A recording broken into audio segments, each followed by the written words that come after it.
governor between Gavin Newsom and John Cox. I'm Scott Schaefer, KQED's senior editor for politics and government. Newsom, the Democrat, is promising bold action to help families and children, and he's pledging to continue California's role opposing the Trump administration. Voters will have a real choice this November between a governor who's going to stand up to Donald Trump and a foot soldier in his war on California. But Republican businessman John Cox says government spending is out of control, with regulations and the high cost of living pricing people out of California. And he says, don't blame Republicans. It wasn't Donald Trump who made California the highest tax state in the country. It was Gavin Newsom and the Democrats. John Cox and Gavin Newsom, one of them will be the next governor. They're both here to share their vision for the state, and we'll get started right now. From the special debate project of WDRN Radio and Boston Red Network, we feature a debate that took place on the 8th of October, the California Governor's Debate. It's the final debate, the one, the only, the final, and some of these debates we're covering are the one, the only, the final, period. Gavin Newsom, he is a Democrat running in an open primary, some call in California the jungle primary, against John Cox, a transplant from the state of Illinois, running as the Republican in that primary. We start off from the Los Angeles Times, and it's in a radio studio. They were there, and it was not televised. You get the audio, you got the audio, I should say, from, and we're appreciative of KQED, and it was broadcast statewide in California. Now we are putting it via iHeart, Stitcher, YouTube, Spreaker, Twitter. We were just looking at some of the outlets here, Chromebook, Sonar, the Amazon smart speakers, Alexa, etc., across the board, period. So many outlets here will be carrying this. So you'll have a chance to hear the debate in its entirety. I believe there may be a little bit of editing there, but nonetheless, out of San Francisco it came. And the candidates appeared there. John Cox coming from Rancho Santa Fe down around San Diego. And, of course, Gavin Newsom had been the mayor of San Francisco, and currently the lieutenant governor, so he's been around, period. Cox had ran a number of times in Illinois, where he has been. He is a builder of apartments, period.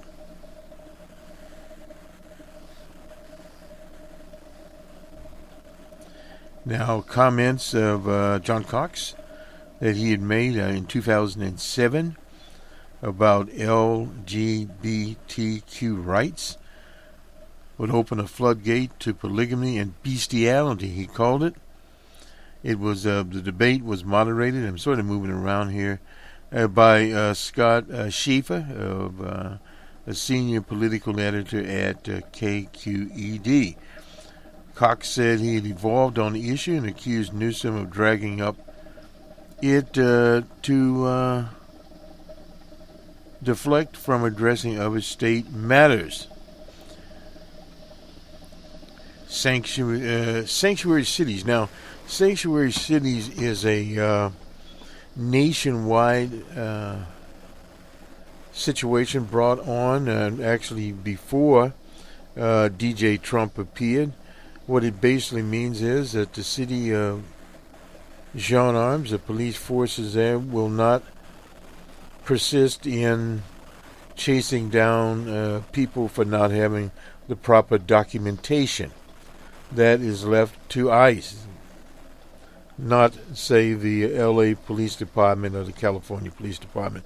That bill was signed by Governor Brown in 2017 to limit them from sharing and even sharing data from some county jail inmates who are in the country illegally. Cox said that he heard from law enforcement officers that the legislature is making it harder for them to do their jobs. Not actually. They can still do their jobs. I would get rid of sanctuary city law. Well, for his part, Newsom said the sanctuary policy is about community policing. It's about building trust. He also labeled DJ Trump's border wall a monument to stupidity. Well, still fighting over the wall nationwide. DJ Trump, in his latest installment, has threatened to put the U.S. military on the border. I'm not sure how many troops he plans to send to the U.S. medical border, but I suppose he would thousands, tens of thousands would be needed there. There is a caravan of a few thousand people coming out of Guatemala, El Salvador, etc., heading toward Mexico.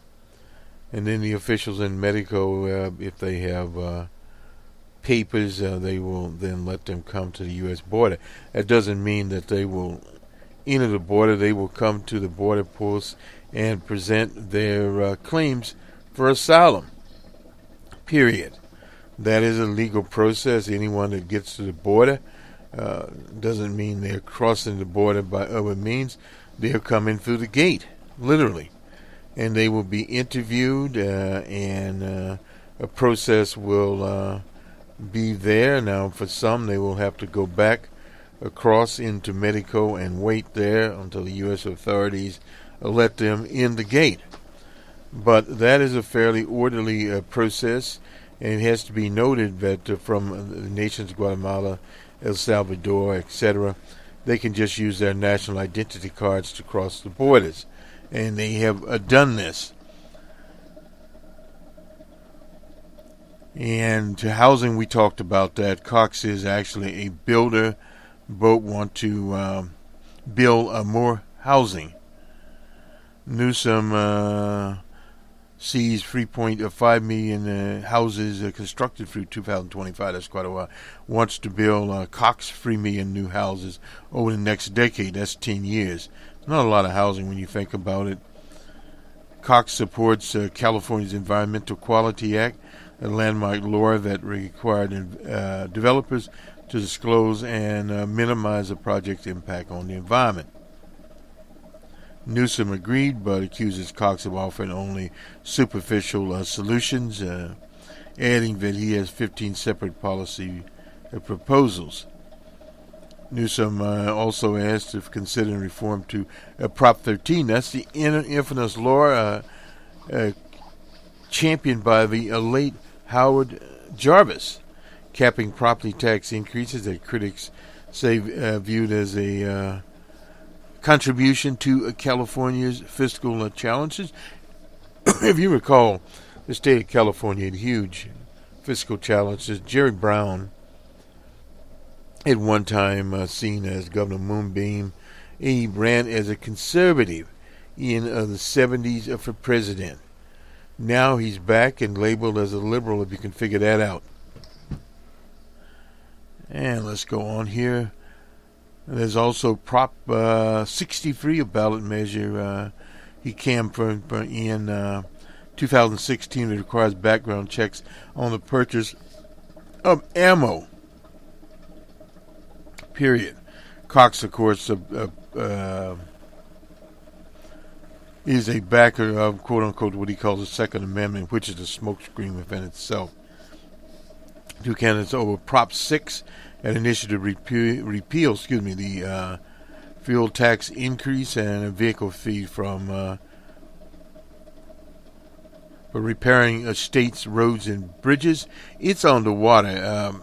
Cox is a co-chair of the Prop 6 campaign, says if elected, Newsom would not force Caltrans, to improve operations to allow the state to pay for road repair without raising taxes. These are some little, anecdotal things going on here. Newsom has almost 10 times as much money. That's very unusual for a Democrat. 8.2 million on hand, compared with 1.7 million for Cox.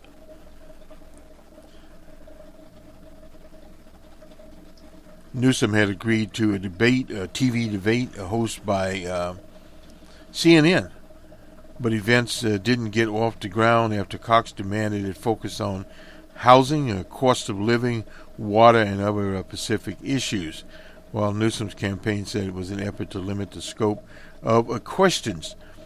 Cox and Newsom debated 5 times during the primary season, appearing in the events alongside 3 other candidates and another Republican in the race. But Monday's debate is the only head-to-head matchup that they have between the two.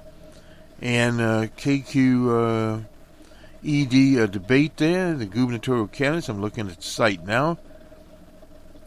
Cox, we went through that, walk a fine line between himself and DJ Trump, who is very, very unpopular in the state of California, not positioning himself too far to the left in liberal California, repeatedly citing problems he sees in California, ones he blames on the Democrats, but demurs on how he would actually solve them. We will talk about it after the election. Well, that's a wise situation there. That's a pattern that's been used before. Appeared more eager to delve into policy issues, and repeatedly tried himself to the ongoing governor, Jerry Brown, who is retiring again. This is the second time around for Jerry Brown. He was the governor in a previous rendition in California, and of course returned, and this time around he ran for re-election. Prop 13, that was 1978. Remember that? I talked to a woman that lived in California, a homeowner there, and was lamenting it. It had very wide support because of the at that time what a lot of people saw. This was residential people with homes as the high cost of property tax. But Howard Jarvis represented the apartment owners. But the problem was it got California into a lot of trouble. California being a state that is equal to the economy of many nations, period. A large state that stretches all the way from Mexico, the border of Mexico in the south, up to the Oregon border, and also it heads in the other direction towards Utah. So it's a very, very long border and a very long state, and a lot of people in between. So common slogans, more leadership from Sacramento, framing the problem as one of intentionality or lack thereof, saying that state government must be more involved in setting housing goals. He agreed that local opposition to development is a problem. And that's always the case, particularly in a state like California, in areas that have been overdeveloped. There are other areas of California, and we just use generic term California, but are underdeveloped. And this is one of the problems when you have people moving into a state willy-nilly and developing desert-type land. Places like Bakersfield haven't been there in a while, but it used to be at the center of the desert, one of the last stops on the way to wherever. Is now a thriving city of about 1 million people. San Diego, for example, used to be a lazy little town that sailors, Marines, etc., walked off of ships and landed there and departed elsewhere without bell bottoms on. Anyway, nonetheless, it's now a tech center, a town of over 1 million people, and the political climate has changed somewhat in San Diego and the surrounding suburban areas, period. And also it is right next to Mexico. You can walk across the bridge where sailors, Marines, etc. used to walk across the bridge over there. Things were much cheaper. And I still would think today they're also much cheaper. Let's go to some actual commentary on the several new polls that are out. We won't spend a lot of time here. And incidentally, around the country, we are seeing more and more of this going on in terms of how turnouts are.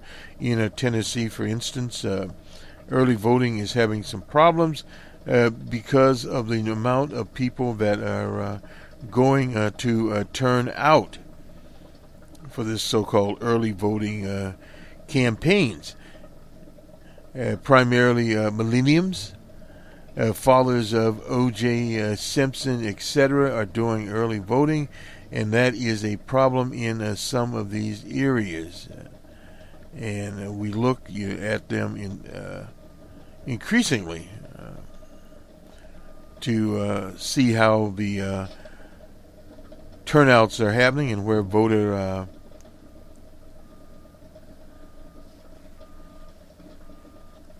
turnout has changed. Normally, midterm elections are lower turnout type elections, but what we have here is not lower turnout elections. We're having high turnout elections. This is the Thomas Part and Strategies poll statewide in California on the 17th. KFAI, that is a AM station out of Los Angeles. This is the 6th week of our weekly poll there, and it's was conducted by TP Strategies. That's the Thomas Strategies.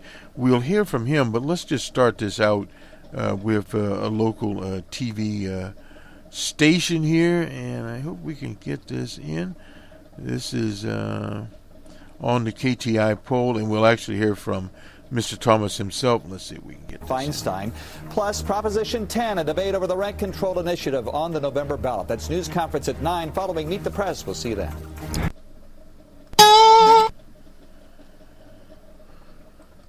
Good morning and welcome to News Conference Extra, a special segment of Today in LA Weekend. Pre-election polling has been sort of a nervous business ever since 2016, but we still make a go of it. Political consultant John Thomas, founder and president of Thomas Partners Strategies, and the man behind the NBC4 KFI poll. Thanks for coming. Great to be here. We should point out that you represent and strategize for Republicans. I do. Mostly. Mm-hmm. But I will tell you, in our survey work we're doing with NBC and KFI, I'm calling balls and strikes here 100%. And we love it. So before we get into your numbers on the race for governor, there's some polling that says that Republicans are starting to get enthused about this election because of Brett Kavanaugh.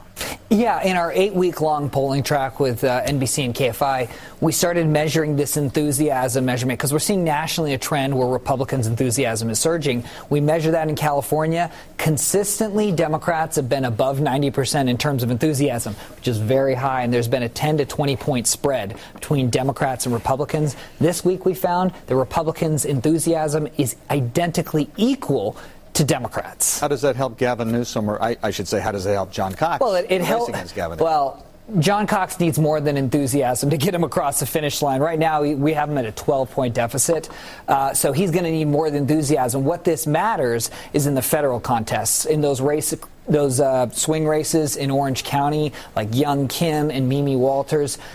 Enthusiasm gaps can make the difference between Mimi Walters winning and losing. Now, both those Republicans and others have counted on the gas tax repeal, Proposition 6, to gin up turnout on the Republican side. There's always a debate as to whether or not that works. How's Prop 6 doing? It's not doing great. We tested it. We've been testing it every week, but we took a deep look this week, and we used the exact language that voters are going to see on the ballot, and that's the key, is to model what voters are actually going to see in the voting booth. And we're finding that the yes side is underwater at about 21%, to the no side above 40%. The gas tax repeal is not going to pass. And what's more concerning and really illuminating, if you want the gas tax repeal to succeed, is that only 36% of Republicans are voting yes. The belief is that Prop 6 was going to send a lot of Republicans to the polls to vote for the repeal of the gas tax and vote for another Republican. And if there's only 36% that are even saying yes to the gas tax, how in the world is that enthusiasm going to trickle down ticket? It won't. The race for lieutenant governor, you have, again, this is a low information campaign. Yes. Not many people pay attention, but it is a stepping stone to higher office. It is. Yeah, you're buying a ticket into the game. And what we're finding is generally the candidate that spends the most is going to win, or as we like to say, the tallest poppy in the field will survive. Eleni Koulonakis, she is now bridging, she's starting to get ahead this week. We've got her at 30% to Ed Hernandez's 24%. Remember, in the prior weeks, it was identically tied, about 23-23. So we'll see. Both campaigns are on television. Next week's poll will be more indicative. If Eleni continues to lead, it's her race. How about the race for superintendent of public instruction?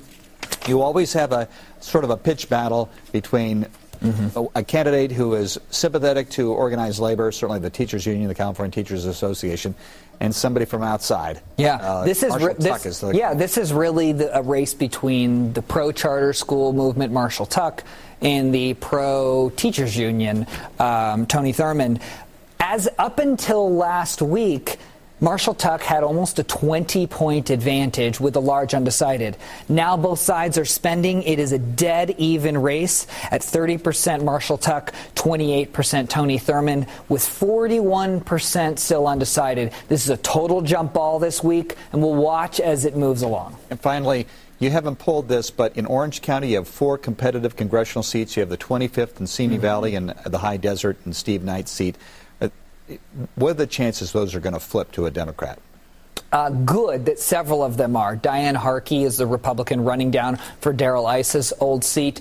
In most public polling, not that we've done for NBC, but most public polling has Diane down from 8 to 10 points. You can also see the actions of the Republican Party. The Republican Party's congressional arm has pulled out of that Diane Harkey race, signaling they think that that's too far gone. Mimi Walters is highly competitive. I give the advantage today to the Democrat. Young Kim against Gil Cisneros in the 39th. Total jump ball, could go either way. Dana Rohrabacher is a 10-point Republican registration advantage. We shouldn't even be talking about this race, but we are, because right now, when you look at a midterm cycle where the Democrats are trying to take back the House, exactly the kind of incumbent that loses is the one that looks and smells just like Dana Rohrabacher, somebody who hasn't had a competitive race in 20 years, is a terrible fundraiser, and running against Harley Ruda, who's kind of a do-no-harm candidate, former registered Republican, where in a district where Trump's underwater and pulling the incumbent down. I wouldn't be surprised if that flips. And then lastly, the Steve Knight race up in the Antelope Valley, same kind of scenario.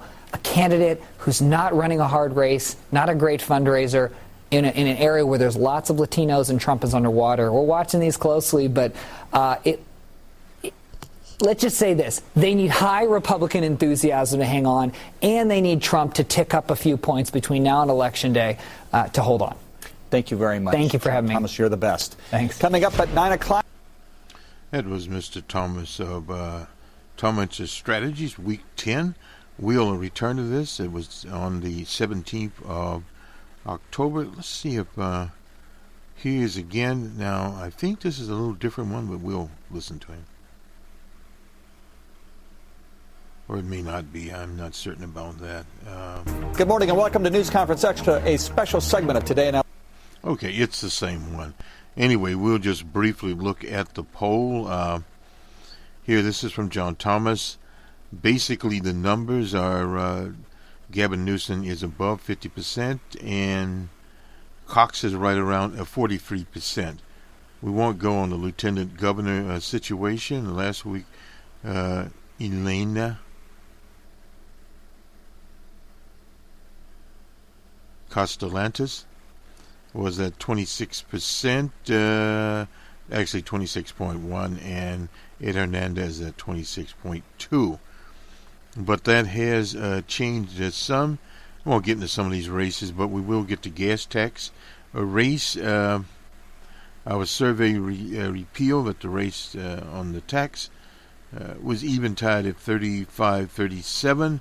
The movement is beyond the margin of error swing there. There's a clear age gap of support, 18 to 34 block, with 52% voting yes to 24% of the 35 to 54. are against the repeal, and with 44% voting no. And if you get 65 plus, is evenly split at about 35-38.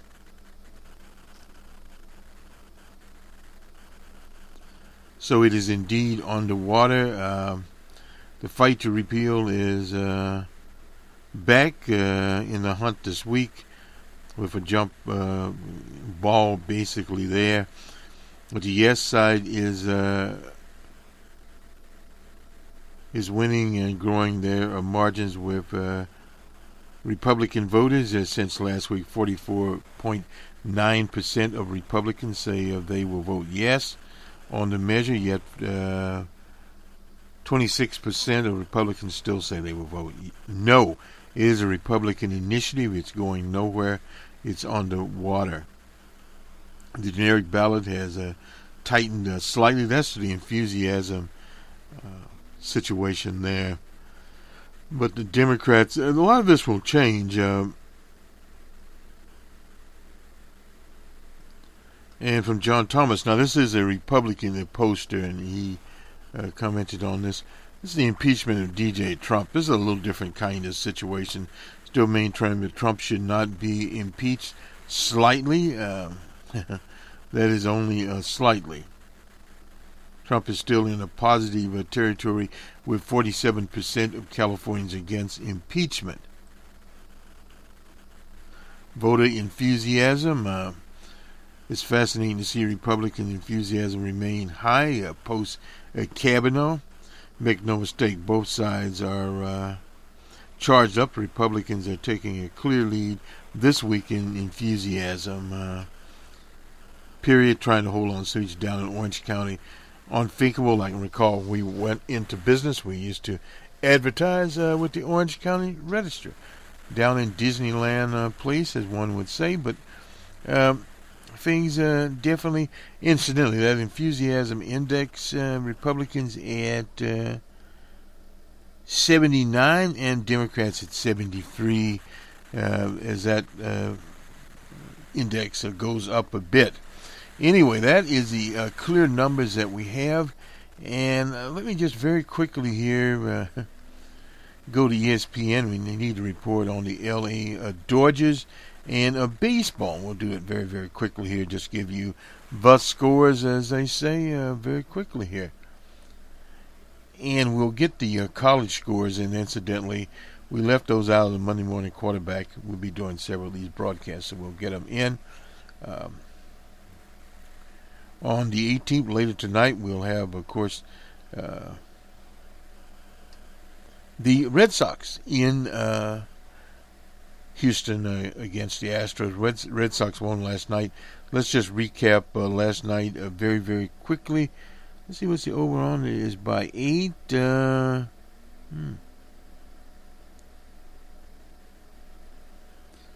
Houston by -8.5. Anyway, David Price is supposed to be the pitcher. He was the pitcher. Excuse me. He was going relief last night, and Justin Vanderlinder is the pitcher for Houston. Let's get last night in here, Wednesday night. The Brewers and Dodgers in Los Angeles. They'll be moving back to Milwaukee. It was a 5-2 game. It was the early game. Line score here: Brewers had 2 runs, 5 hits, and 1 error, and the LA Dodgers 5 runs, 9 hits, and no errors. And the Red Sox won a game in Houston. I didn't think that would be possible, but it was 8-6. The line score here: the Sox had 11 hits and 1 error, and the Astros 6 runs, 13 hits, and no errors. And let me just do a little recap and go back to Tuesday here. This was a game, it was all Red Sox in Houston, so the Sox had won 2 games there.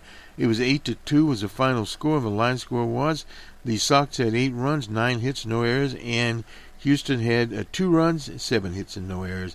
And in 13, that was the most outstanding game. It was people were on the seats,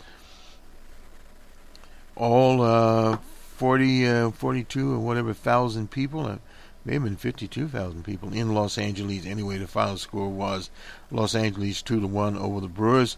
The line score, the Brewers had one run, 8 hits, no errors, and the Dodgers two runs, 7 hits and no errors, and they used, I believe, virtually every reliever they had. They emptied out the benches.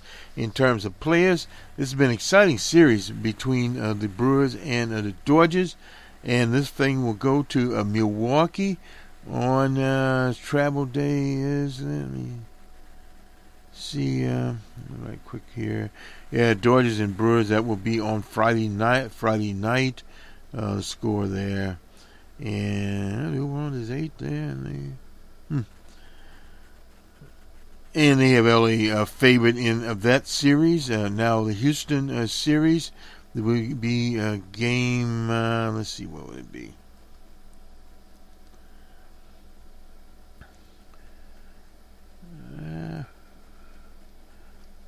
They lead the series 3-1, I believe. This is the American League series, game 5. Yeah, 3-1. So in other words, they could wind this thing up down in Houston, Texas tonight on a 3-1 lead. That can happen, period. And we'll see how it turns out. They became the king of the road. That was Houston, mastered the big hit, the postseason, and the formula moved the Red Sox within one game of the World Series. The manager, Alex Cora, remember when Alex Cora used to play ball, rode Jackie Bradley Jr.'s latest game-turning blast and brilliant game ending by Andrew Benintendi on the 8-6 victory in Game 4 on last night, actually. That gave the Sox a 3-1 lead on the Astros. We need say no more here, and this will do it for us. On to the great debate and final debate from the Bay Area of California. The gubernatorial primary, Mr. Newsom versus John Cox, the Republican. Have a good day. We'll continue on with this series, and incidentally on Friday morning we have Friday Jobber, which is our political magazine program leading into the weekend. The week that was will be, of course, on Saturday morning, as it normally is, and no doubt there will be special programming either from this project, the debate project, or something else on Sunday. And Monday we had the Monday morning the quarterback on some of the same channels, and also we have Numbers Man. That's our macroeconomics program. And if we have time, we'll do another open source report. We invite you to check out the open source report, part of WBRN and the Boston Red Network. The subject of the last episode, Linus Torvalds, otherwise known as Potty Mouth Torvalds. He is now, unless he is returned, taking anger management courses. He's the founder, incidentally, of Linux. Good day. Governor between Gavin Newsom and John Cox. I'm Scott Schaefer, KQED's senior editor for politics and government. Newsom, the Democrat, is promising bold action to help families and children, and he's pledging to continue California's role opposing the Trump administration. Voters will have a real choice this November between a governor who's going to stand up to Donald Trump and a foot soldier in his war on California. But Republican businessman John Cox says government spending is out of control, with regulations and the high cost of living pricing people out of California. And he says, don't blame Republicans. It wasn't Donald Trump who made California the highest tax state in the country. It was Gavin Newsom and the Democrats. John Cox and Gavin Newsom, one of them will be the next governor. They're both here to share their vision for the state, and we'll get started right now. And welcome to this special edition of KQED's Forum, a debate about the future of California and who should be the next governor, with John Cox and Gavin Newsom. I'm Scott Schaefer, KQED's senior editor for politics and government. And before we hear from the candidates, I just want to let everyone know that this will not be a formal debate with the exact same questions to each candidate and strict time limits for answers, that kind of thing. Instead, it's going to be more of a wide-ranging conversation with lots of give and take. And hopefully by the end, you'll have a better sense of who these two candidates are and what kind kind of governor they'd be. So let's get started. Republican John Cox is a businessman who lives in Rancho Santa Fe in San Diego. Mr. Cox, welcome. Thank you for having me. And Democrat Gavin Newsom is the lieutenant governor and former mayor of San Francisco. Mr. Newsom, welcome to you as well. Great to be here. Thanks for having us. Well, we flipped a coin to see who was going to go first, and so we're going to begin with you, Mr. Newsom. And the same question will be to you afterwards, Mr. Cox. What's your vision for California, and how do you think it's different from the other guy? And I'm going to ask you to keep it relatively short. Well, I think at the end of the day, we're all better off when we're all better off. And so any vision has to be an inclusive vision, the Commonwealth. The fact is, the issue that defines all other issues from my perspective in this state is the issue of wealth disparity and income inequality, the issue of social mobility, the California dream. It's an interesting fact. There are only two dreams, the American dream and the California dream. There's no Iowa dream, no Hampshire dream, there's no Nevada dream. But the California dream is predicated on social mobility, the richest and the poorest state. We have to mind that gap. We have to address the issue of cost of housing. We have to address the issue of affordability broadly. We have to address the issue of homelessness, and we have to tackle the vexing issue of health care and the issues related to health care that are devouring the state budget. And we're going to get to many of those issues in just a moment. Mr. Cox, what's your vision? Well, my vision of California is where people can afford to buy a house or pay rent that's affordable. They can afford gasoline, they can afford water, electricity. They can send their children to a school that's not failing, that's not near the bottom. They don't have to live in fear of fires. They don't have to see homeless all over the street. Gavin's been part of the political class that has led this state downward. I have a vision of this state being affordable and livable for people. I think we can do that if we get rid of the special interest influence in Sacramento. The interest groups that inhabit Sacramento benefit from the status quo. The status quo isn't working for average working Californians. They can't afford to live here, and that's why they're leaving. I represent change. We're going to start talking about reforming our broken political system day one when I'm the governor. All right, and we're going to talk about many of those things, but both of you mentioned affordability. So let's talk about housing. Yep. I think everybody agrees there is a housing crisis in California, just not enough supply to meet demand, and what's out there is either unaffordable to buy or in many cases to rent. And California is also almost dead last in housing construction per capita. I think Utah is 50, we're 49, and there are a lot of reasons for that. But I'm wondering, do you think, and I'll start with you, Mr. Cox, do you think that there is too much local control when it comes to housing that enables, whether it's local governments or interest groups, to kill housing or slow it down so that it ends up costing too much money? First of all, I'm in the housing business. I started 30 years ago, and I build apartments for a living. I can build apartments in other states that I operate in for a fourth or a fifth of what they cost to build in California. And the reason is red tape, taxes, lawsuits, approval processes that take forever. To be clear, though, you've been building in other states, right? Indiana, Kentucky, Illinois. And it's government that has driven up the cost of housing in California. Now, we have to exercise leadership from Sacramento, and I will certainly do that because we do need to build a lot of housing, but we need to build that housing in a cost-effective way with lower cost. Now, I certainly want local authorities to be involved in the process, and they have to be involved in the process. I've sat on local zoning boards in the past.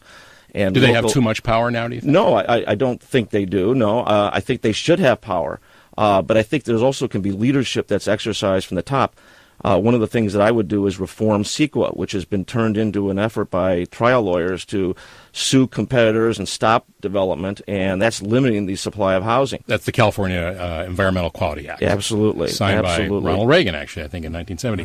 Mr. Newsom, what about you? Housing? Yeah, no, look, you're right. We're 49th out of 50th in per capita housing units, and you're correct. Utah is the only state producing less housing.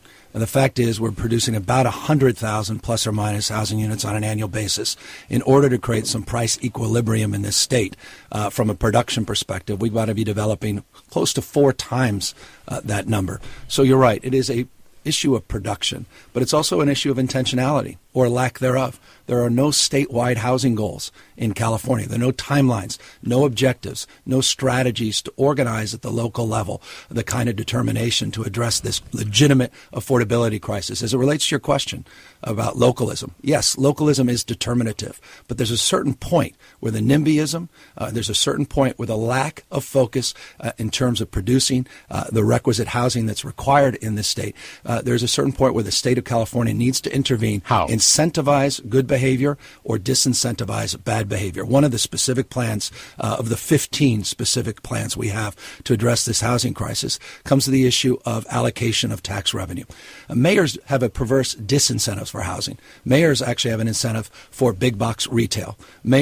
Cities collect retail sales tax. They don't collect property tax. We would like to have that debate about reallocating that tax base. You're talking about reforming Prop 13? We're talking about a tax conversation around this housing conversation. Is Prop 13 on the table? That everything's on the table as it relates to this issue. This is the issue that defines the affordability crisis. Number two, I think you also have to be a bit punitive as it relates to local government. And I think one of the proposals that to me is most interesting and intriguing actually comes from this region. The MTC, our Metropolitan Transit Commission, is talking about utilizing their ability to take discretionary transit dollars and allocate those transit dollars to municipalities that are meeting their housing production goals and taking those dollars away from those that are not. That's just two specific examples of how we can address this issue. Mr. Cox, go ahead. You mentioned CEQA, so if you want to talk about that. What I didn't hear in any of that, by the way, and Gavin's been in office for 16 years here in California, and he's not done much about this problem as it's gotten worse and worse and worse. We've got to bring down the cost of housing, and it's not enough just to apply incentives and disincentives. What we also have to do is make sure that we shorten the approval frame. We got to make sure that we how do you do reduce. That? Well, I think we work with local authorities, frankly, to basically modify a lot of these state laws that are making the process longer and longer and longer. It takes 12, 15 years. I can build in Indiana and I can get approvals within 6 months. Other states that have Democratic governors can build housing a lot faster, a lot less costly than California.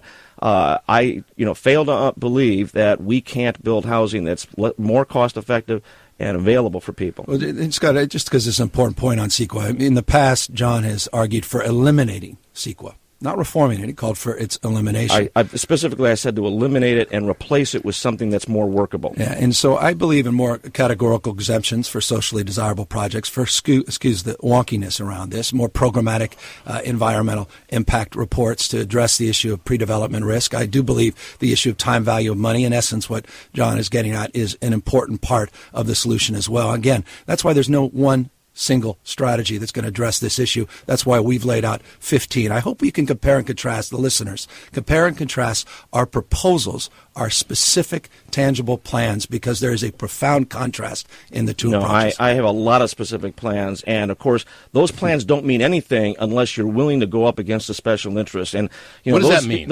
These are interest groups that benefit Which from ones? Environmental groups that fund the legislature as well as fund Gavin's campaign. We've got to take that money out of that, out of that game, and we've got to make sure that we change the status quo. I'm someone who's going to work to change that status quo, and all these plans don't mean a thing if we can't change a lot of these laws that are adding to the cost, that are driving housing prices and apartment prices through the roof. There is no good reason why I'm able to build other places for a lot less cost than in California. One way to take the money out of this whole thing would be public financing of campaigns. campaigns. That doesn't do it, because then you have independent expenditures that are financed by these groups. So how do you do it? We'll talk about that after I'm elected governor. I've got a lot of reform ideas, and there's other reform ideas out there. But the fact of the matter is, the status quo isn't working. We need change. We need to build affordable housing for people, and the rents. When I travel around the state, I talked at the Sriracha plant. I talked to Felipe Martinez, who's renting a one-bedroom apartment for himself and 4 children, paying $1,500 a month. People keep moving farther and farther away from their jobs because they can't afford a house. And then they get hit with this gas tax, which I hope we're going to talk about. That, yeah. Scott, what you heard again, no specific strategies. Let me give you a specific strategy to address the example that John just advanced. We have a desire to take our $85 million affordable housing tax credit, increase it over the next few years to $500 million to leverage more financing for affordable housing. We have strategies to address workforce housing. Those were where the jobs go to sleep, the quote-unquote missing middle for middle-class families. We have specific strategies to address address the issue of tax increment. We lost redevelopment years ago, and we never came up with successor agencies. We have specific goals on enhanced infrastructure financing districts in the state, taking advantage of these opportunity zones. Again, what you heard from John is an illusory strategy where he criticizes and identifies problems, but with all due respect, doesn't have the details and the strategies to actually solve What it. you heard from Gavin is more government, more plans to pay out money from government, tax credits, plans for government financing. But if you don't really attack the cost of building, the delays in building, the litigation, the lawsuits, the impact fees that are put on housing in the state, if you don't do that, what you're going to do is institutionalize these high rents. I don't want rents costing $3,000 for a two-bedroom apartment and then have government come along and subsidize people for a short time. That's going to put us even more in debt, and it's not addressing the problem. And I have specific plans on dealing with that. All right, let's move to a new topic. Voters, have a right to know who you guys are, what your values are, how you work, what kind of governor you'd be, because if you win, you're going to have to work with the legislature, and you're going to be appointing department heads and all this stuff. So I have a different question for each of you, starting with you, Mr. Newsom. Throughout your career, you've had a series of public spats, shall we say, with elected officials, Board of Supervisors when you were mayor. There were a lot of back and forth comments, and sometimes when you'd get asked a tough question by reporters, you didn't like it. You were, some would say thin-skinned. As lieutenant governor, you had a difficult relationship with Jerry Brown at the beginning. You tangled publicly with the state Senate President Pro Tem over gun control, and also a back and forth with the Speaker, Anthony Rendon, over single payer. So my question is, what does that say about your ability to get along with the people you need to get along with? Well, I get along extraordinarily well with the legislature. Currently, I got along very well with most of the members of the San Francisco Board of Supervisors, but I'm interested in change. Changing the order of things is difficult. Some people have different points of view. The Speaker has a different point of view on single-payer financing. Members of the San Francisco Board of Supervisors had different points of view on homeless strategies and different points of view on health care strategies. So, look, I'm going to assert myself. I'm going to be bold. Not many people came to my defense when we advanced same-sex marriage. You didn't include that. You should, because the overwhelming majority of Democrats in this country, some of the most, I think, well-known Democratic leaders, were very, very critical publicly of my willingness to lean into that. I took on the National Rifle Association. They weren't pleased by those efforts to require background checks, not just for gun purchases, but now ammunition purchases. So if you're looking for timidity, I'm not your person. If you're looking for someone to be bold and courageous, lean into issues, change the order of things, I'm committing myself to that cause as the next governor. Do you think, though, that you can be bold and not timid without getting in spats with your allies? I mean, periodic. Look, I've been doing this for some time, and there's areas of disagreement, and sometimes people are disagreeable. My intention is to go together, not go alone. I've learned a lot over the years and my approach. And what have you learned from those experiences? I think at the end of the day, there is that African proverb that is, if you want to go fast, go alone, but if you want to go far, go together. When I look back over the course of 20 plus years, I was mayor at a relatively young age. There was a desire to do everything all at once, and I think issues of prioritizing, bringing people into your vision, making people feel part of the team, those are all lessons. Those are all attributes that I hope to bring to the governor's office. All right, I got a question for you, Mr. Cox. Did you want to say something really fast? Well, yeah, I just wanted to emphasize that, I come from the private sector where I have to work with people and get things done and achieve results, and I've done that for 40 years, and not everybody in my team agrees with everything that we have. But what we got to do is we got to get people allied around common goals and try to figure out the ways to reach those goals. And I think that's what I'm going to do as governor. All right. And for you, I have a question about values. You started off your political life as a Democrat. You ran in Illinois to be a delegate to the 1976 Democratic Convention. Yep. Then you became a Republican. You ran for a local office in Chicago and then the U.S. Senate from Illinois. A guy named Barack Obama won that. And you ran for president in 2007, 2008. And I just wanted to refresh some of the points you made during those times. You said we need a federal marriage amendment to keep same-sex couples from marrying. You said and I'm quoting, we have a problem with transvestite teachers. You said that if we don't use common sense, we will, quote, open the floodgates to polygamy and bestiality and all kinds of other things. And, I could go on, but I'm asking is what does that say about your values and about your, what kind of governor you'd be? You're specifically referring to, the issue of gay marriage. Well, I have others. And of course, have others. Well, maybe so. But, the fact of the matter is that those were many, many years ago. I've evolved on those issues. And frankly, just like Barack Obama and Hillary Clinton, who both opposed gay marriage very strongly for a long time, they evolved and they changed. But, I think the thing to take away from all that is that all the way through my efforts in the past, I've been fighting against the establishment and about corruption. My mom was a Chicago school teacher. That's what led me to want to fight corruption.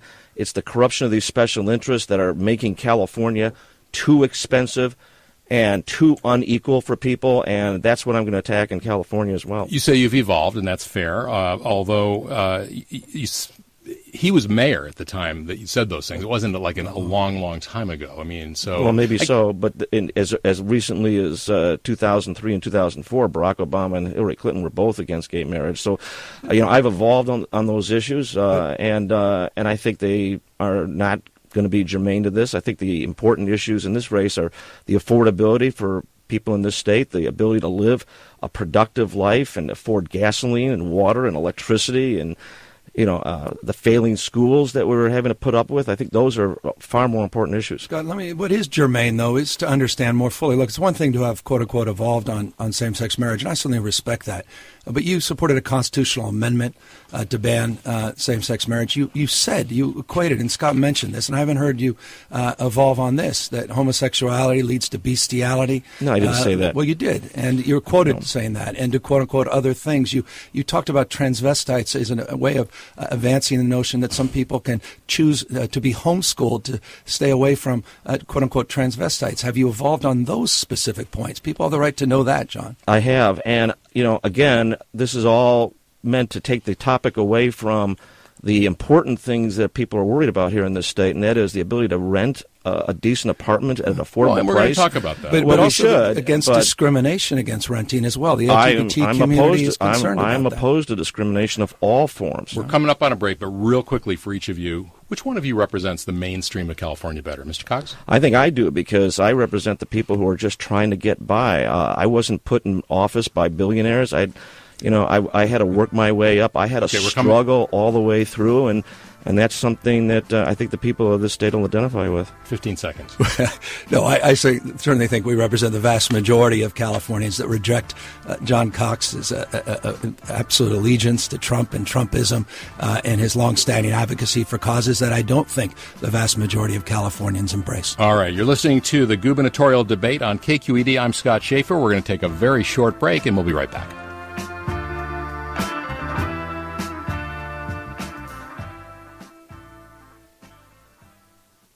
Sutter Health CPMC. CPMC has served San Francisco for more than 150 years and is proud to announce its newly opened Mission Bernal campus.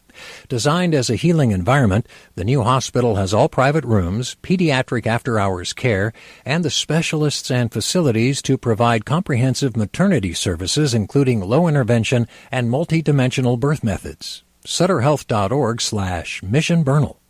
Support for Forum comes from Yerba Buena Center for the Arts, celebrating its 25th anniversary with the YBCA 100 Summit, honoring 100 people, organizations, and movements, shifting culture through ideas, art, and activism. Featuring conversations and performances from Blindspotting's Raphael Casal, Tarana Burke, founder of the Me Too movement, and New York Times op-ed columnist Charles Blow, and more. November 3rd. Tickets at ybca.org. And welcome back to KQED. We're talking with John Cox, the Republican candidate for governor, and Gavin Newsom, the Democrat. Let's switch topics and talk about criminal justice. Last month, Governor Brown signed a couple bills giving the public, under certain conditions, more access to police personnel records and to video from police body cameras. Would you have signed either of those, Mr. Cox? No, I wouldn't have, and let me tell you, I think we have a serious crime problem right here in this city. Now San Francisco is the number one city for property crimes, and Gavin was mayor here for 8 years. He didn't solve the homeless problem here at all, and it's gotten worse, and now, and not only that, but Gavin was also the only statewide official to endorse Prop 47, which redefined a lot of felonies as misdemeanors. And I'll give him a chance. But we're talking about transparency. Those bills are specifically about transparency. Well, so tell me why you wouldn't have signed I favor transparency. I certainly favor transparency. But I think we have to work more with our law enforcement and give them the tools and the ability to deal with particular situations. I regret the gulf between the police and people in the neighborhoods. I think there has to be a lot more communication.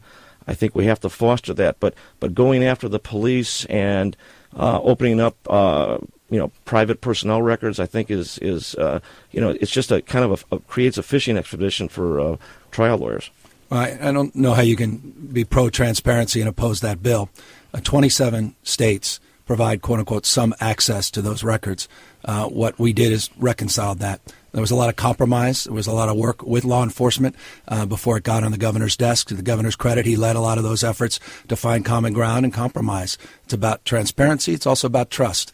And I am someone that believes very passionately and very enthusiastically and very supportive of the men and women in uniform. At the same time, you could be pro-public safety and pro-civil rights and due process. And I think we found a nice balance with the legislation that the governor signed. Another question on this topic. Past governors, virtually every other governor except Jerry Brown, have reversed parole recommendations for most people who have come up for parole when they're serving life sentences with the possibility of parole. Governor Brown has gone the other direction. He's allowed about 80% of those parole recommendations to go forward and to let those felons out onto probation or out on the streets. Would you do that, Mr. Cox? Would you go back to the way it was, or do you think that this governor, is doing the right thing? No, I think we have to be very tough. I lament the fact that our criminal justice system is letting so many people and doing plea bargains out to let people out on the streets. I think of Anthony Mealy, who was a young man who was murdered in cold blood in Ventura by a guy who was out. This guy had a rap sheet as long as my arm. But these are folks who have been recommended for parole by the parole board. Are you saying maybe you would appoint a different kind of person to the parole board? No, I would look at those judiciously, of course, and evaluate those on the facts and the circumstances. I mean, I certainly believe in restoration. I'm on the board of a restorative justice mediation project in San Diego, so I do believe in reconciliation, but and rehabilitation. But I want to make sure that the public is protected on each of these situations. So I'll be pretty tough on that. I know you're also Catholic. You've spoken about your Catholic faith. Both of you are Catholic. Yeah. How does that figure into? I remember talking to the governor about it, and he talked about redemption, and that's one of the reasons he was giving these folks a second chance. I do believe in redemption. I really do. I think someone who's committed a crime. That's why this restorative justice project is so important, because it reconciles offenders with their victims to make them understand what the hurt is of their victims.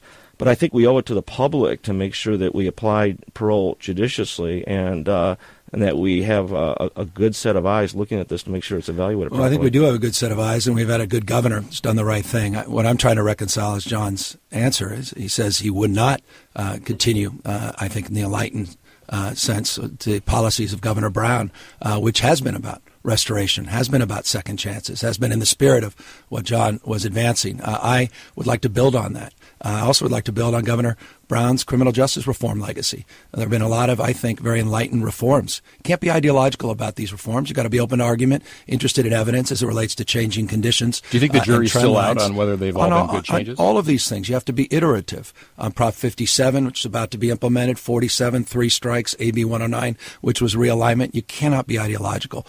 The fundamental responsibility of a governor, any chief executive, is public safety. So that's always top of mind.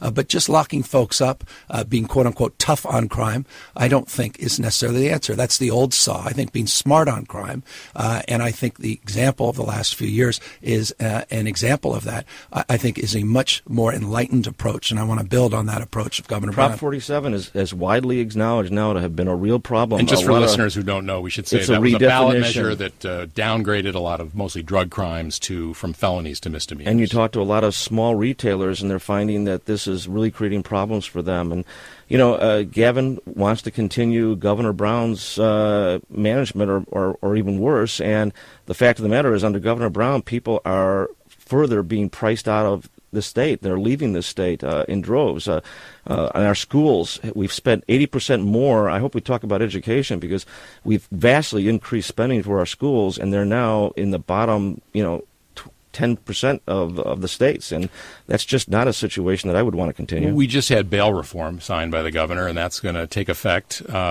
next year. And I'm wondering, Judges are going to get a lot more discretion because of that, and people feel both sides of that, whether that's a good idea or not. But another thing Governor Brown has done is he's really diversified the bench, not just in terms of race and ethnicity, but backgrounds. He's appointed a lot of public defenders and a lot of defense attorneys and public interest attorneys.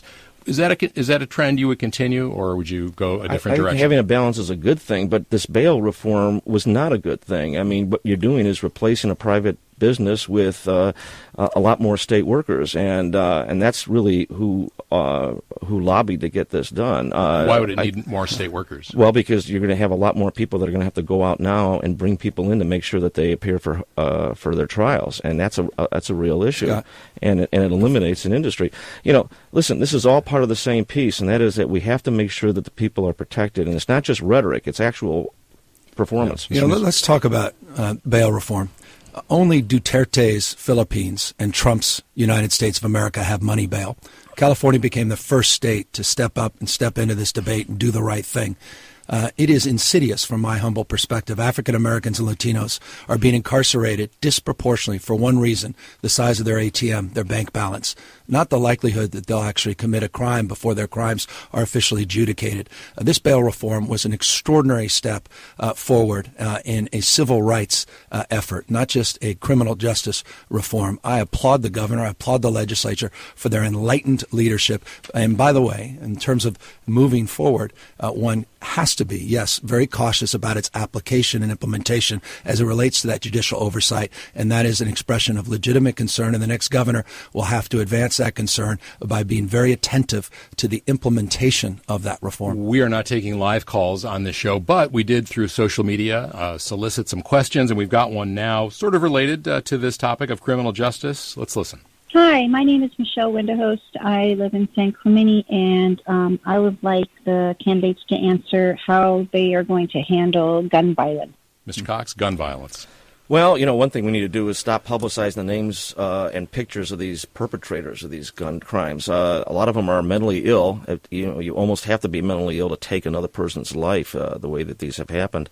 I think California's done a lot to keep guns out of the hands of people that are mentally deranged. Certainly be interested to look at more ways to keep guns out of What would the you be hands open of to? people. What other things? I don't know, but I think we've done a lot already. I think what we need to do is we need to treat mental illness, and we need to make sure that people, who do commit these crimes don't have their names and pictures publicized. I think that's a mental illness as well. Do you think gun control is useful or not? Well, criminals don't care about gun control. I mean, they'll break the law. That's why they're criminals. More laws are not going to do the job.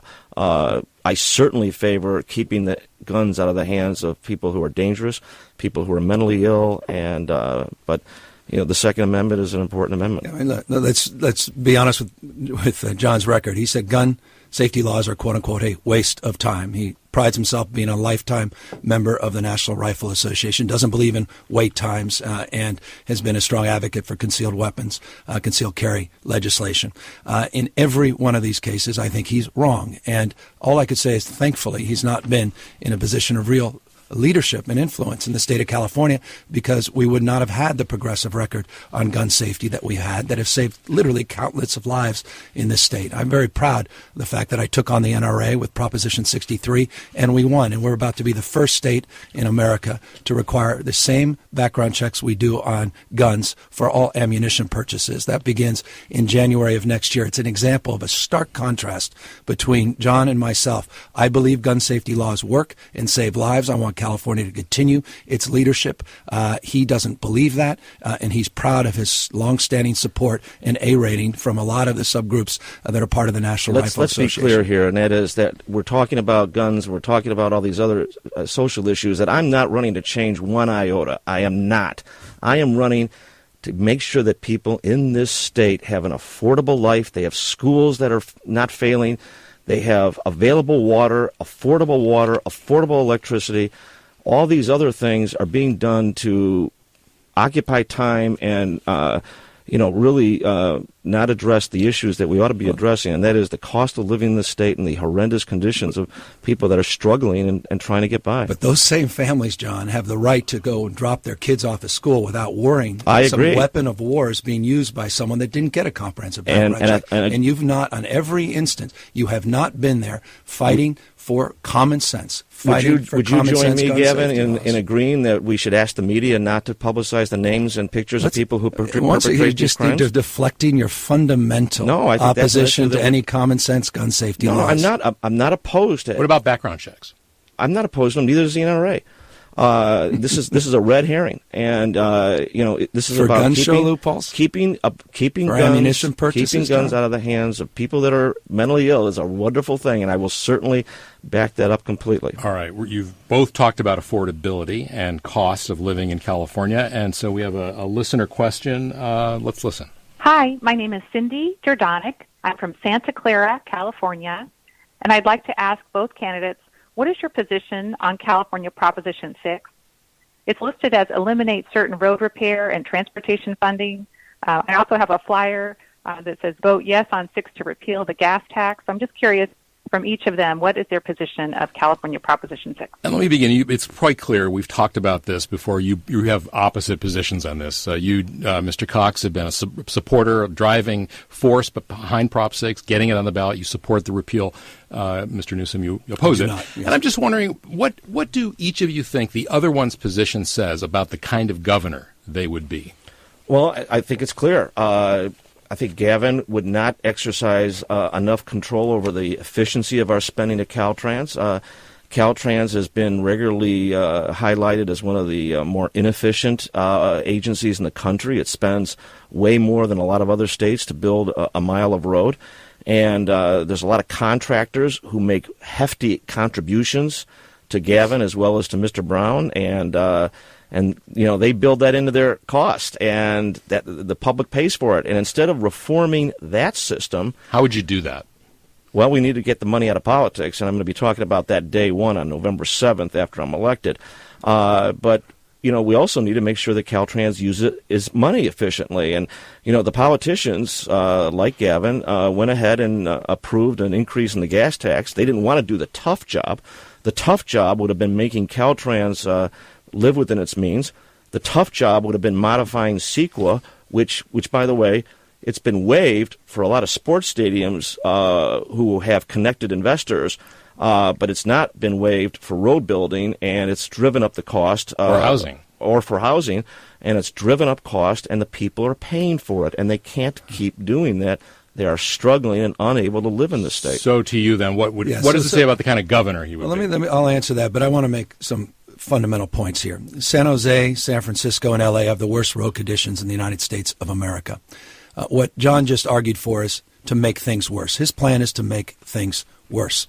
The fact is the legislature and the governor finally began to address this issue in a substantive way. He's talking about taking away over $5 billion every single year for road improvements, public safety improvements, addressing the issue of traffic and congestion, which in and of itself is a hidden tax, and to reconcile the fact that 27 other states since 2013 have increased their sales tax, or rather gas taxes, in an effort to improve their roads. He chooses not to do that. He talks about the illusory notion of efficiencies. It's not illusory. The fact is, John, you may not be aware of this, but the entire payroll at Caltrans is $2.86 billion.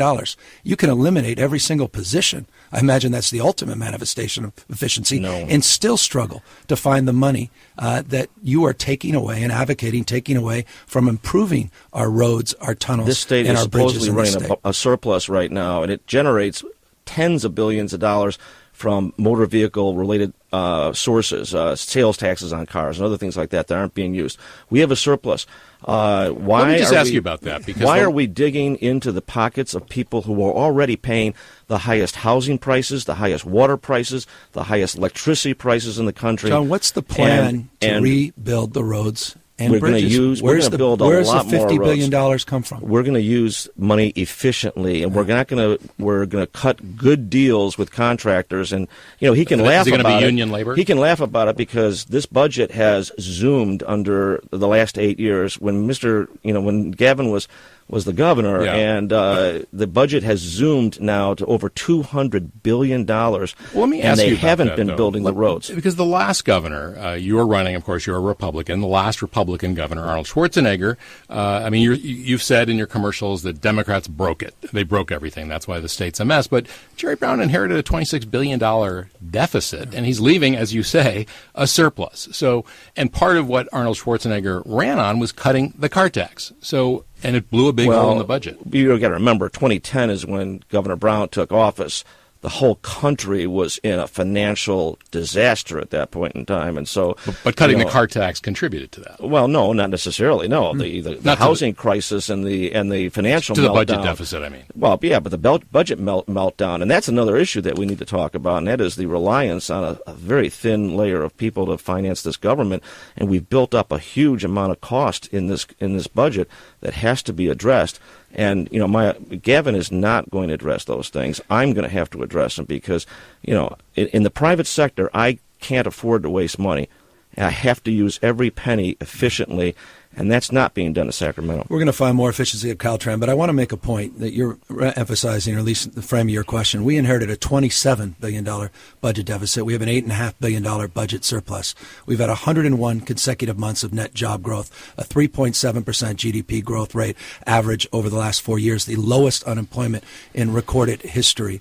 California has created 3+ million jobs under Governor Brown's administration since 2010. We're proud of that record. There are stubborn areas where we have to do more and do better on homelessness, on housing, the broader issues of cost of living. I concur. And the difference between myself and my opponent, John Cox, is we actually have strategies and plans to address those issues. And with respect to the illusory notion of quote-unquote efficiencies at Caltrans, I can assure you that's not going to build any road or bridge. And Mr. Cox, you're saying that the money's there because there's a surplus. But what happens in a downturn? I mean, the gas tax is going to be generating $5 billion for 10 years. So in those down years, which are inevitable, where would the money come from to fix the roads? We've got to certainly broaden it. We've got to look at every expense that we incur. We've got to audit every agency, and we've got to root out the waste in this budget. And believe me, there's a lot of it. This budget has increased tremendously, and there's a tremendous amount of waste and mismanagement that's going on in this budget. All right, we still have much more to talk about. You're listening to the gubernatorial debate on KQED. I'm Scott Schaefer. We're going to take a very short break, and we will be back with Gavin Newsom and John Cox.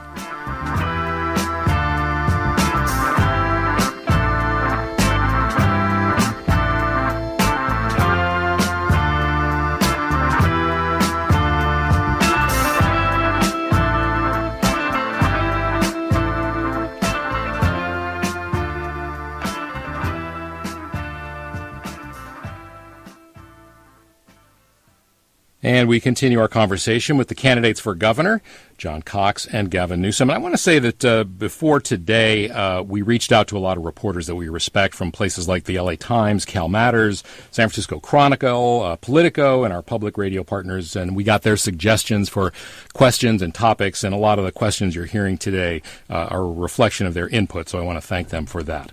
This question, though, comes from one of our listeners. Let's listen. Hi, my name is Maria. I live in Los Baños, California. My question to both of the candidates is, what will they do to resolve the issue of our sanctuary state or sanctuary cities to deal with the illegal alien problems that we have? And we should say 2 to 3 million folks here who are here without documents, here illegally. Who wants to go first? Well, I think public safety is the most important thing, and I think we need to have law enforcement work together to make sure the public is safe. I've talked to sheriffs all over the state who have told me that the sanctuary state law is an impediment to their ability to police their communities and to make sure that criminal activity is reduced. They tell me that they get information, and they have information about gang activity and about people who are engaged in drug dealing and other kinds of things. And how does the sanctuary law stop them from pursuing them? Because if they know that they're here illegally, they can't inform ICE until they actually go through and get a conviction under a lot of issues that are put into the sanctuary state law. I think if somebody's here illegally and they're engaged in criminal activity, I think it's up to our public officials to kick them out. I don't want my family to have their papers checked everywhere they are. I don't want any family in California to have that. We should be checking papers at the border, not on a yard or not in a classroom or. You said you'd get rid of the sanctuary law. I would get rid of the sanctuary law. How would you get rid of it? Well, I think we need to get the legislature to do that, and if they don't do it, I think we need to get it to a vote of the people. This law, I think, is very unpopular. I think it sends the wrong message. I think people want to know that they're going to have their law enforcement officials work together. Here's one of the clearest points of contrast between myself and John Cox. He's someone who believes very passionately in building the wall. He believes that sanctuary policy should be eliminated. He believes in the elimination, as he refers to it, of chain migration, which is nothing more than family reunification. He parrots in almost every opportunity Donald Trump and Trumpism, and Trump would have an advocate in Sacramento if he becomes the next governor. As it relates to the issue of immigration, here are the facts. And with respect to the question, I hope the listener has the benefit of listening to this, and that is fundamentally the immigrants of this state are underrepresented in the criminal justice system. The fact is, sanctuary counties are not more violent, more dangerous than non-sanctuary cities and counties. Quite the contrary. Sanctuary policy is nothing more than this. It's about community policing. It's about building trust. A victim of crime or a witness of crime is more likely to come forward if they're not worried about local law enforcement being an arm of federal immigration deportation. They're more likely to get their child educated, drop them off at school if they're not worried about a school crossing guard being part of that immigration arm. Accordingly, they're more likely this time of year, flu season, to get an immunization shot and to be healthier if they're not worried about the nurse turning them over. I fear, under a Cox administration working hand in glove with Donald Trump, that our policies, our progressive and enlightened policies on immigration will roll back into the dark ages. Mr. Cox, you once said, I think, that you would arrest CEOs that hired undocumented immigrants. Does that reflect your Well, I think thinking? we need to make sure that we provide a guest worker program and other avenues for people. But, yeah, I think we should not be hiring people who have broken the law and cut in line. What would the penalty be? I think a lot of immigrants, I don't know.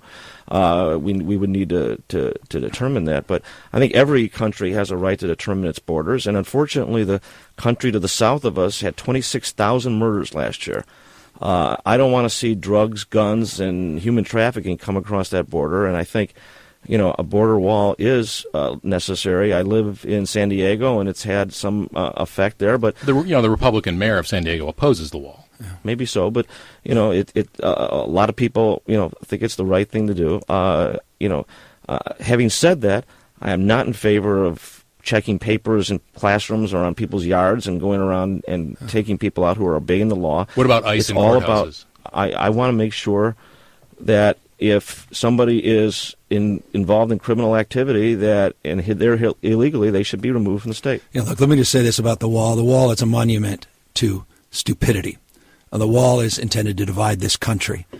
John may be familiar with this. I hope others are as well. 40% of people here without documentation came here because they overstayed their visa. Many flew.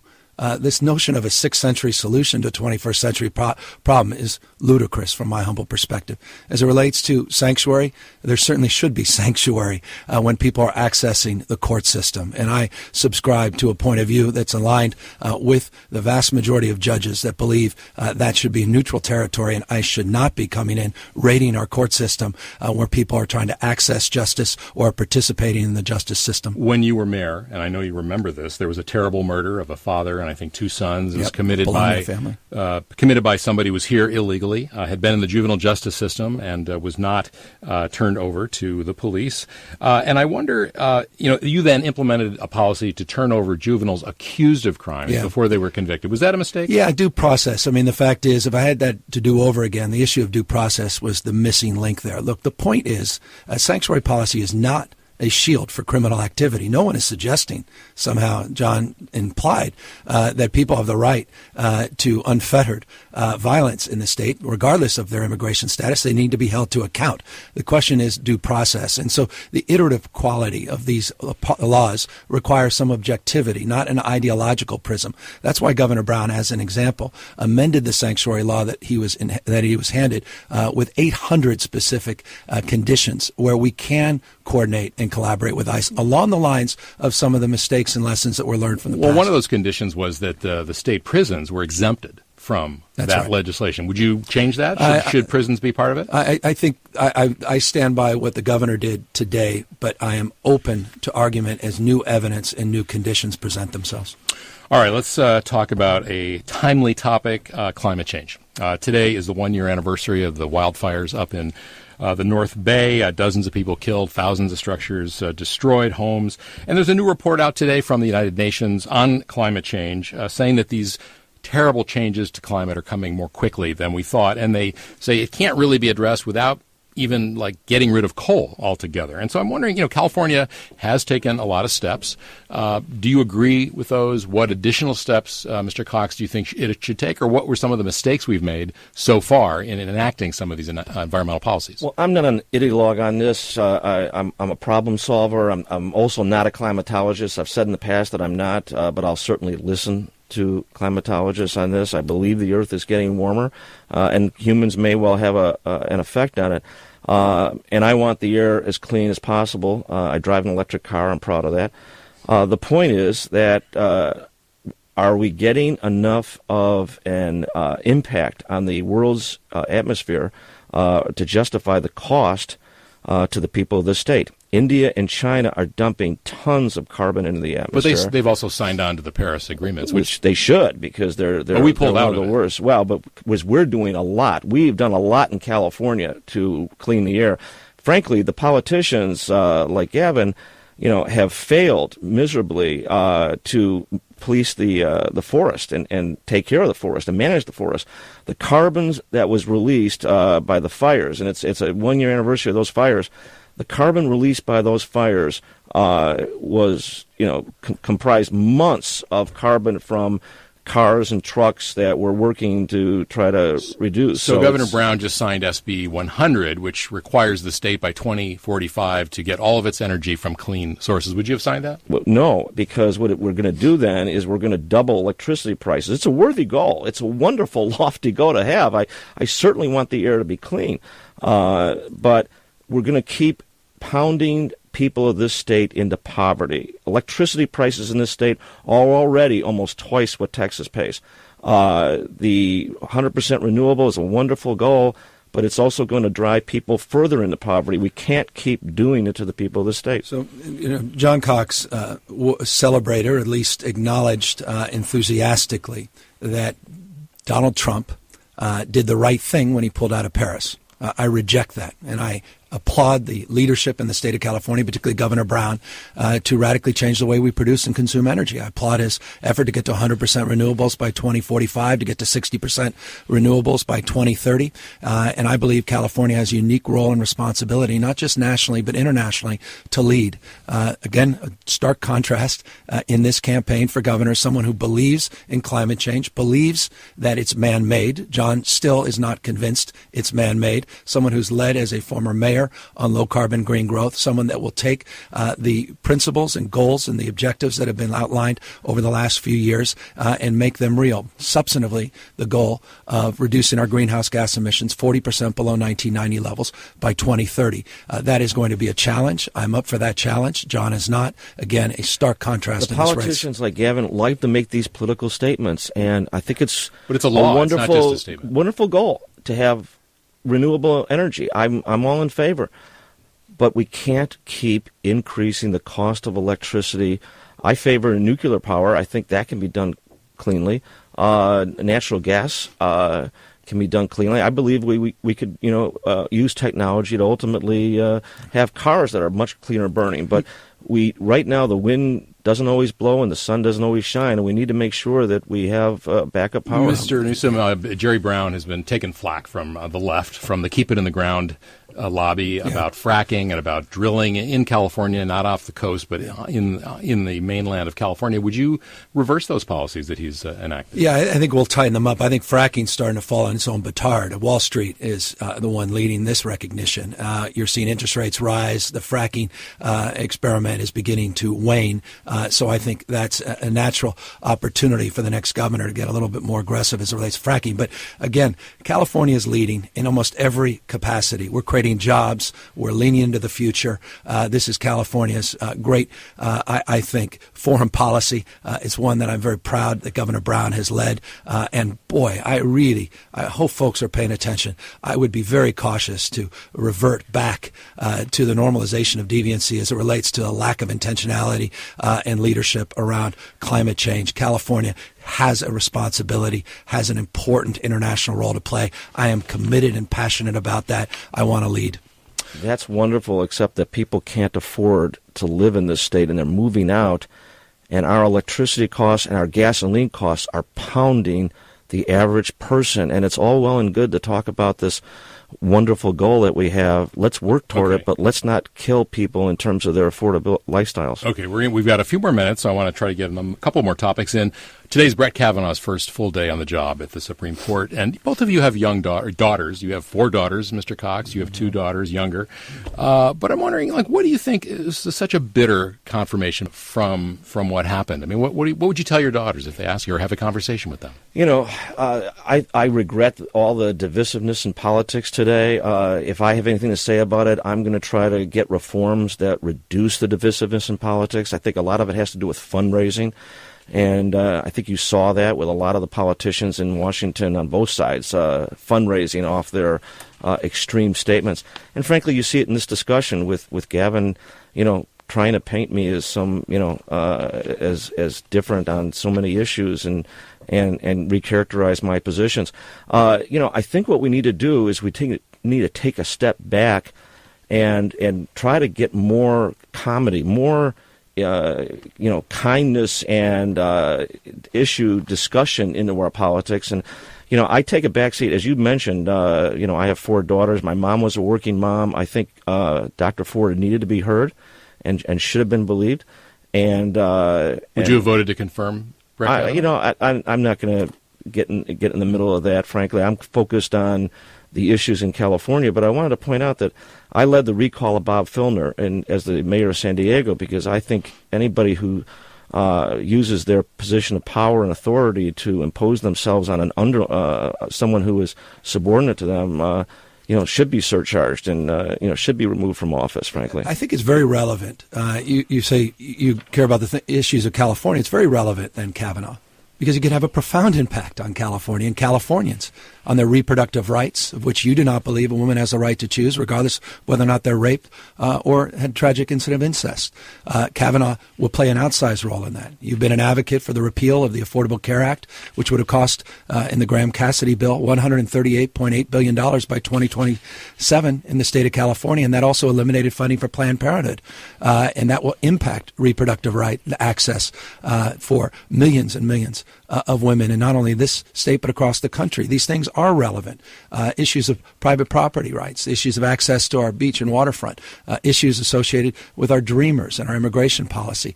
Kavanaugh is going to play an outsized role in all of those respective, including presidential power.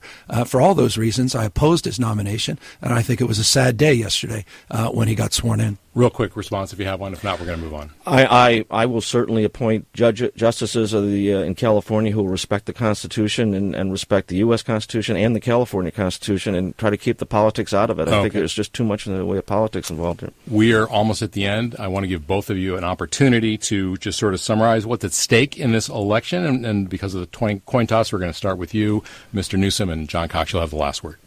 Well, I think there's an enormous amount at stake. I think you've got a good sense of where we are on key positions. The question, I think, for the voters is who's got the best ideas moving forward, who's got the practical experience, who has the capacity to deliver on ideals and goals.